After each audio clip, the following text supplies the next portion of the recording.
Hello everybody, in this video we will continue to speak about communication techniques. If you like to see previous two videos about communication techniques, please click on the link below the video. So there are 5 useful techniques I recommend you to use during the consultation: reflections, affirmations, open questions, summaries, and offering information. And open questions, it's typical for them that you cannot answer them with a simple yes, no, or one word. They usually start with how, what, tell me more about, or what about. So tell me more about sounds like it's not a question, but in fact, it's a question. Do not ask why, because when asking why, the patient may have the feeling that you are looking for a culprit. So he may feel guilty. And open questions help to explore the theme in detail and invite the patient to speak spontaneously. Here are some examples of open questions. How is your usual day? How do you feel when he tells you something? Tell me more about your feelings during the conflict. What has changed in your life 2 years ago? Although open questions are useful and sometimes even necessary, we always should use reflections at first. So the consultation usually starts with reflections, and when the patient stops, you continue with pose one open question and then continue again with reflections. It is a sign of a good quality of the therapist communication skills if the ratio between reflections and open questions is about 2 or 3 to 1. So there are more reflections than open questions. Another very important technique are affirmations. Affirmations simply mean a positive feedback. Express understanding and appreciation what the patient has done, has told, or how the patient is as a person. And they are very important because many patients, before coming to our consulting room, have tried to solve their life problems by themselves, and they have failed, and they consider themselves as weak, incapable. So your target, your first goal is to boost his hope, self-confidence, and to help him to become aware of his abilities. And my experience is that many patients, when they come to me, they are like a scorched desert. It seems that there is almost no life. However, if you use affirmations in a sufficient amount, so as much as possible, the desert can very quickly change into a flourishing meadow, like when a rain comes after many years to the desert. It is important not to so-called throw marshmallows. It means that you praise somebody unsincerely. So it's not true what you tell. So it's wrong, it will disturb the relationship. However, use affirmations. Many things can be affirmed. You can use many affirmations because always there is something positive. Even when it might seem a small step for you, it may be a big jump for the patient. There are a few basic rules to do the correct affirmations. First, do not use pronoun I. It would sound like you praise the patient, not that it is something generally positive. Your colleague asked you to do extra work instead of him. Wrong version is I appreciate that you were able to refuse the demand of your colleague. Just escape, just delete. I appreciate that you were able to refuse the demand of your colleague. Affirmations are not praising. You were great. Do not use it.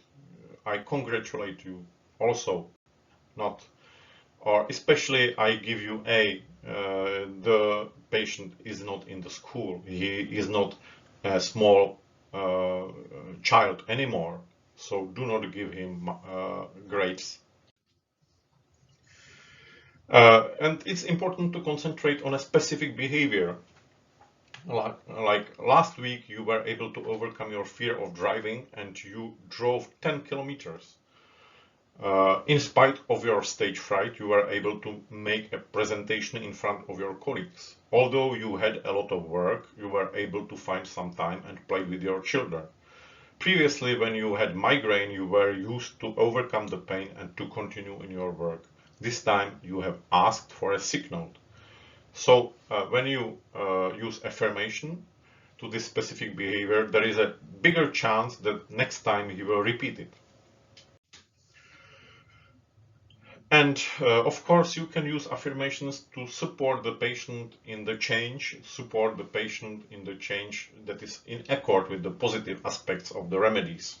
For example, pain can be supported by previously when something went wrong and at work you used to assume the whole responsibility. Now you can see that your colleagues also have some duties. Agreement. You are able to express your feelings. Centauri, you told no. You set him boundaries. Hornbeam, you overcame your feeling of tiredness and went to visit your friends. And finally, you can also use affirmations for the patient as a person, for his character traits. For example, you are a good mother, you are a fighter, you do not give up, or people with such moral values are rare today. You do not like to be a burden to your relatives. These affirmations are especially important and they improve a lot the therapeutic relationship. The patient feels appreciated by you and accepted. Then another technique is called summaries. You can use, for example, use summaries when you go from one part of the consultation to another. For example, you end the case taking and you want to offer the patient some remedies. So your main complaints are annoying headaches that appear paradoxically more during weekends when you have more free time than during workdays.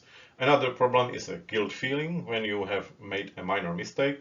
And you would like also to be helped with sleeplessness. You have to think about matters of previous day, about whether you could have done something better or not. And it's important to finish the summary. Have I forgotten anything? Another usage of summaries is when you want to stress some theme, some red line that goes through the story. For example, at work you agreed to help your colleague even when you had a lot of work yourself.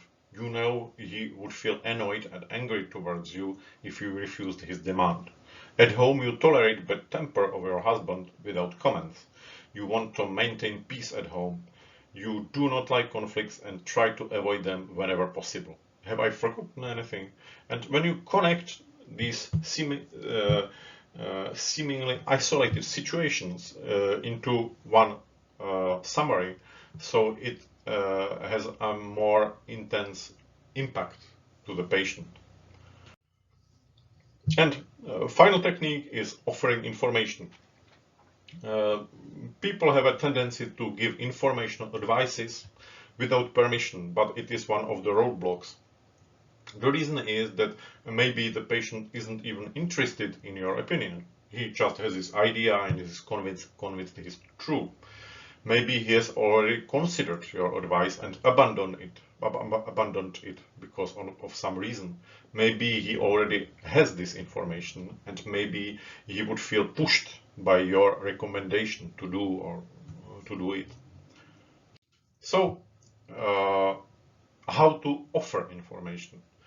Well, first of all, and the basic principle is respect patient's autonomy. You start with just asking whether the patient really wants to hear about your recommendation. Do you like to hear anything about my idea, my opinion about it?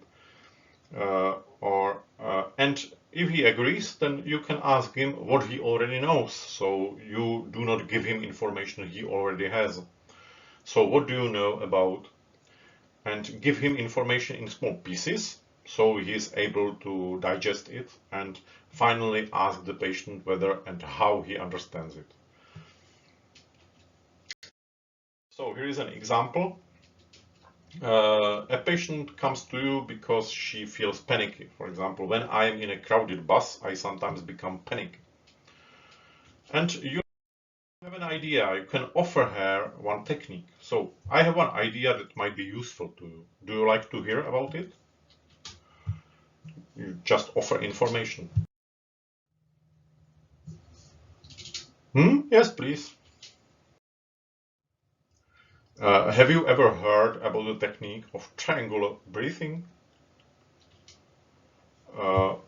And you explore patients' knowledge about the theme. Yes, I think that it means that people in panic should breathe deeply to overcome the fear, isn't it? So her idea is wrong. And you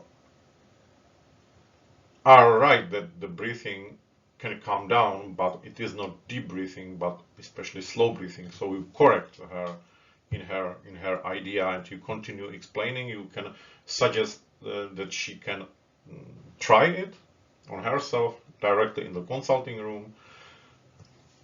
So this way the technique will be the most useful.